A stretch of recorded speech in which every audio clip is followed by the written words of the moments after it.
We are 8 weeks into the NFL season, and I don't know who's good, who's a fraud, who's bad. We kind of know who's bad. I mean, the Jets and the Dolphins are fighting for that spot right now. Ladies and gentlemen, we have our week 8 power scale. These are our top 10 teams going into week 8 of the NFL season. Comment your top 10 teams down below, starting at number 10. We have the San Francisco 49ers back in the mix. This team battered and beat up, and they somehow, on the back of Mac Jones, like I've always said, Brock Purdy a little kind of overrated to me, ladies and gentlemen. I think this is potentially the best coaching staff in football, the best system in football. You can plug and play any player into any position on this field. You can go from George Kittle to whoever the hell Tongus is. You can go from Brock Purdy to Mac Jones. I don't know if you can go from Christian McCaffrey to Brian Robinson. That's a really big leap right there. But just the guys they're missing, and they just find the puzzle piece to fit right back in. Lose Fred Warner. You have a dog come out, put up an absolute game. Against a guy like Bijan Robinson is crazy. I thought Bijan Robinson was going to come out here and have an immaculate game.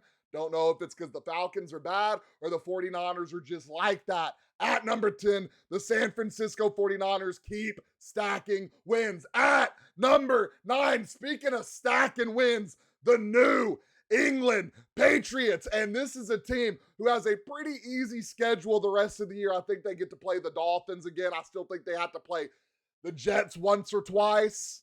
And then you really just have the Bills on your schedule. You play the Browns, you play the Bengals. I forget who else. The Bills and I think the Ravens at the end of the year. And there's one more team. I think they play the Tampa Bay Buccaneers. The New England Patriots beating Bills that first matchup could be the reason they win this division. You got a guy leading the team in Mac Jones, who is an absolute dog, getting the ball to anyone and everyone that he needs to.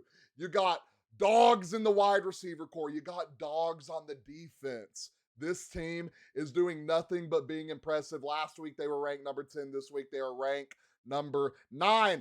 At number 8, the Kansas City Chiefs, moving up one spot from last week. They're out here, as we say, stacking those wins. Patrick Mahomes, you can never count him out. The team's kind of finally fully getting healthy. They just got Rashee Rice back, and the wide receiver core is thriving now. You got to see who you got the depth with Rashee Rice out and Xavier Worthy out. You went out there, you found out who your depth dogs were. You got Noah Gray out there looking like the successor to Travis. That is the other tight end, right? I mean, they put him out at wide out all the time, too. I don't know if I'm thinking of someone else, but the successor to Travis Kelce. Travis Kelce still got the gas left in the tank. And the Kansas City Chiefs coming out with a massive division win, 31-0, put it on the head of the Las Vegas Raiders. Patrick Mahomes, still the best quarterback in the league, I'm going to say. It might not be MVP this year, still the best quarterback in the league, bar none. You see guys like Josh Allen's kind of struggling right now. You see guys like Lamar Jackson not even playing, and you're like, dang, Patrick Mahomes stays healthy, and he makes the passes, and he makes the plays consistently. At number 7, one of the, by the way, stayed number 7 from the week before. I don't know if I should give them plus for what they did against the Giants or keep them the same, because, I mean, in the end, it is the New York Giants, but they did come back. 33 points in the fourth quarter is absolutely ridiculous. Do you believe in quarterback Bo Nix? And I've been very critical of Bo Nix up until this point, saying that I feel like he is wasting a Super Bowl caliber defense, but we saw them go out there, stay calm, stay cool, stay collected, and put up a dub against the New York Giants, who were leading 19-0 going into the fourth quarter. That is a big thing for this offense in Denver, who has seamlessly been struggling since the year started. They went out there. Bo Nix got the legs going. He got the arm going. He got the playmaking going. This is a game that you build off of with your offense. The one thing that has been struggling, you've been bottom half in scoring. You've been bottom half in passing. The run game has been solid, but this is something you build off of going into next week. Denver Broncos stay at number 7 and survive the week. At number 6, moving down from number 5, we're on a bye week. Not going to penalize them too much, the Buffalo Bills. I'll say it once. I'll say it again and again. The defense is fraudulent, ladies and gentlemen. There are no massive playmakers on this team, but when they get going, when they get hot, this defense can make the best of the best quarterbacks turn the ball over. The best of the best running backs get stuffed in the backfield. And then led by Josh Allen, and only Josh Allen on the offense. I'm not going to hate on James Cook. He's an absolute dog. But it seems like when Josh Allen can't get the ball going, when they're not having to worry about Josh running the ball and passing the ball, they can kind of lock up James Cook. And when you don't have to worry about Josh passing the ball, because look at who he's passing to.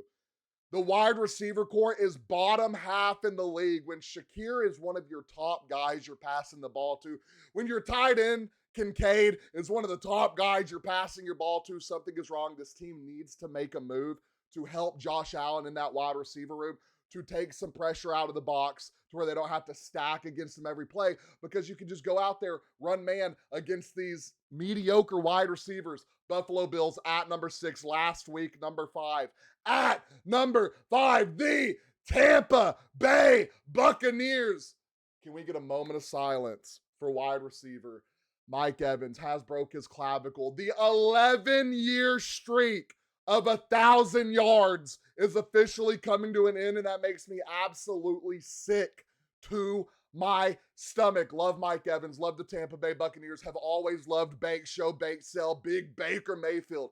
They had a stinker against the 4th string secondary of the Detroit Lions. And we'll get to Dan Campbell here in a little bit, because you know who's going to be up there on this list. The Tampa Bay Buccaneers, without Mike Evans, couldn't get it done. They've been able to get it done without Mike Evans. I think that was a big shock in the game that happened to him. Hate to see him go down. The defense showed up and showed out. They kept it, I think a 14-14 game or 7-0 game, 7-7 game, something like that going into half.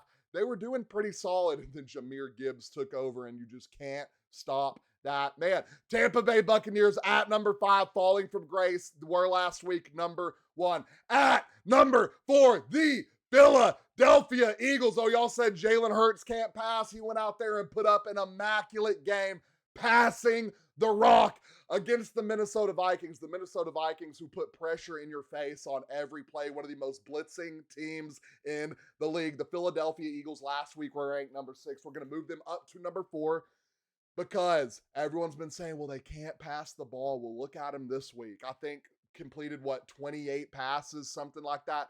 Downfield, short, mid. Something is wrong with Saquon Barkley. I think he's battered. I think he's beat up. I think they need to give him not a few weeks off, maybe lighten the workload a little bit with passing more, with using their backup running backs. Got to get Saquon healthy for these Philadelphia Eagles to get back to the top of the line. At number 3, Jared Goff. Jared Goff. Jared Goff moving up from number 4, beating our number 1 team from last week.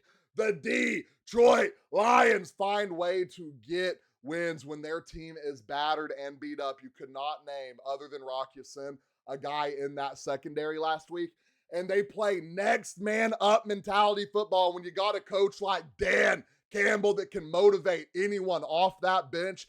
Kind of like reminds me of Andy Reid. Hey, I don't need you to go out here and be the playmaker. I just need you to go out here and make a play when we call your number. The Detroit Lions, battered and beat up. We hear this every season.